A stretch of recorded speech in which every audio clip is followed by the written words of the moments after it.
De retour pour la deuxième partie du grand rendez-vous. Antonin Tabar nous a rejoint. Tout de suite, zoom sur une association du Genèse, c'est Associez-vous.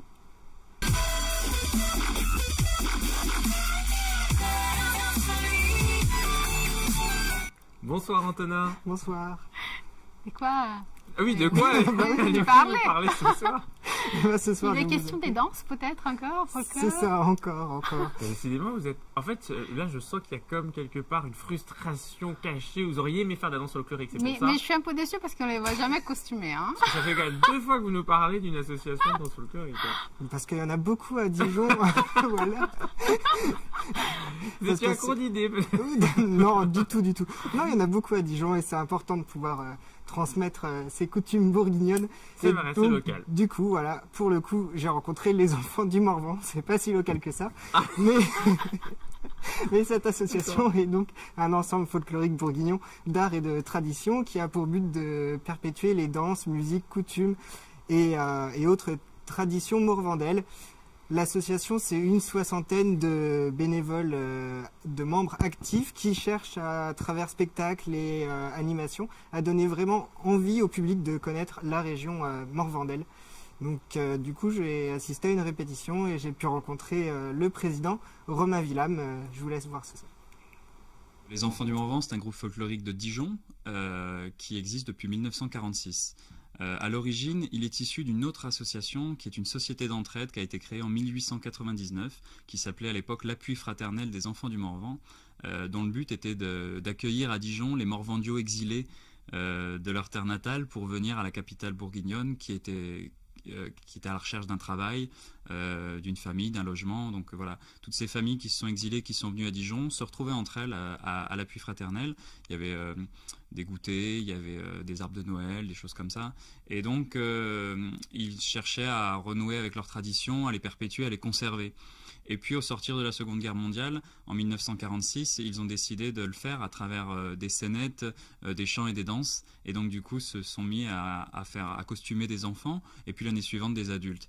Et donc, c'est à ce moment-là qu'ils ont créé le groupe folklorique qu'on connaît aujourd'hui, des Enfants du Morvan. Quelques années après 1946, il a pris son indépendance et donc il est devenu l'association que je préside aujourd'hui.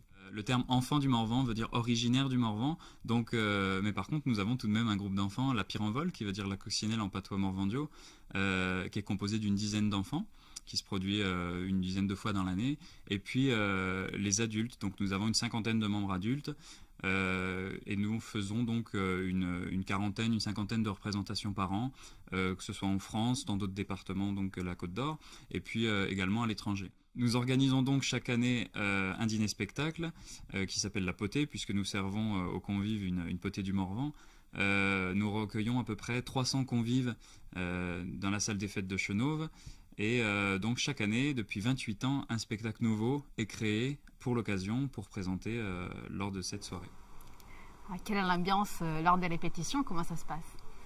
Et ben, du coup, lors des répétitions, il y a tous les membres, donc danseurs, mais aussi musiciens, comme vous avez pu le voir, voire même costumiers, vu que c'est eux-mêmes qui font leurs costumes, qui donc répètent les spectacles qu'ils vont faire.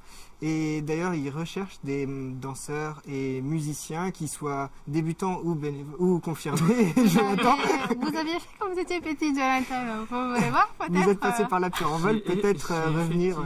Je suis effectivement passé par la Piranvole, le groupe des enfants, c'est ce qu'il expliquait. C'est ça. Voilà. Pourquoi pas le groupe adulte? Non, non. Non. Oh. Je pense que je ne saurais plus aujourd'hui.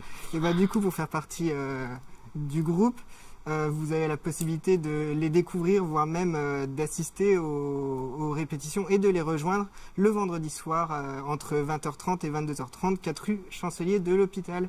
Sinon, en parlant de spectacle, ils organisent un dîner-spectacle, la fameuse potée du Morvan. Cette année, le titre, ce sera Les Parsonniers. Ce sera le samedi 5 avril à partir de 20h à la salle des fêtes de Chenôve. Attention, donc ils le disent bien, il faut réserver impérativement.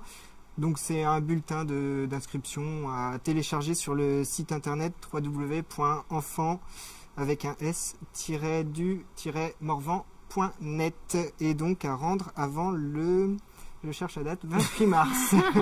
On a encore quelques jours. C'est ça. Merci beaucoup Antonin, vous restez avec nous pour le bon plan culture de Valentina.